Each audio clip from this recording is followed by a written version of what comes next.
ครับเดี๋ยวผมจะมาสาธิตการโหลดวิดีโอ YouTube นะครับเพื่อมาลงใน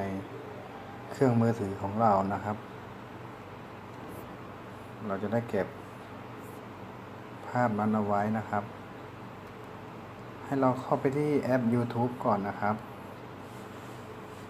แล้วก็เลือกวิดีโอที่เราต้องการจะโหลดนะครับอันนี้ผมจะยกตัวอย่างผมจะโหลดภาพจากในวิดีโอของผมเองนะครับอันนี้คือเป็นวิดีโอที่น้องเก็บเพื่อสงกรานต์เมื่อปี59นะครับให้เราแตะที่ไอคอน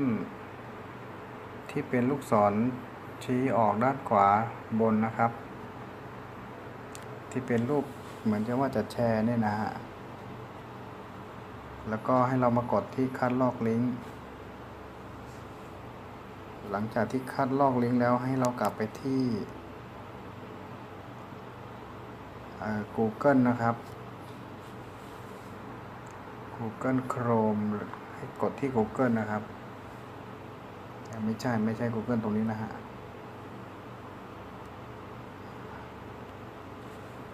ครับให้เข้าที่ Google ที่มีคำว่าพิมพ์หรือ URL นะครับเพราะว่าเราคัดลอกมาเป็น URL เราต้องหาช่องที่เขาให้ค้นด้วย URL นะครับหลังจากนั้นเราก็แตะวางนะครับแล้วก็กดค้นหาเลยครับกดไปก็ได้นะครับก็ YouTube ของเราก็จะถูกเปิดใน Google แล้วนะครับสังเกตจะมีไอคอนอยู่2ที่นะครับก็คือ YouTube แล้วก็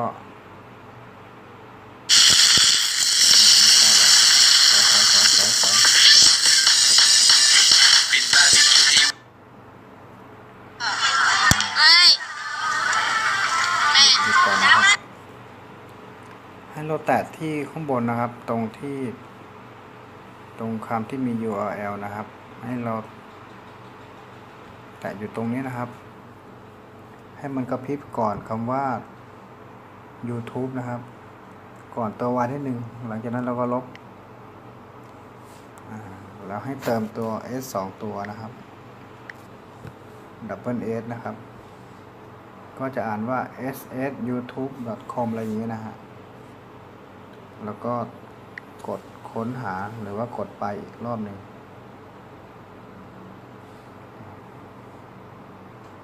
ก็มันจะเข้ามาอีกเว็บหนึ่งนะครับที่เขียนว่า Save Form Net นะครับมันกำลังทำการค้นหาขึ้นมาแล้วนะครับก็ให้เราแตะดาวน์โหลดเลยครับปกติก็จะให้เลือกก่อนว่าจะเลือกแบบไหนนะครับ MP4 หรืออะไรนะฮะแต่ผมไม่ได้เลือกนะครับผมดาวน์โหลดไปเลยสังเกตข้างบนนะครับจะมีช่องทำการว่าดาวน์โหลดอยู่นะครับเรามาดูนะครับสังเกตตรงนี้นะครับเนี่ยดาวน์โหลดเสร็จสมบูรณ์แล้วลองเปิดดูได้เลยนะครับอันนี้คือภาพจากมือถือเราที่ดาวน์โหลดมาแล้วนะครับอันนี้เป็นวิดีโอธรรมดาแล้วไม่ใช่ YouTube แล้วนะครับเนี่ยก็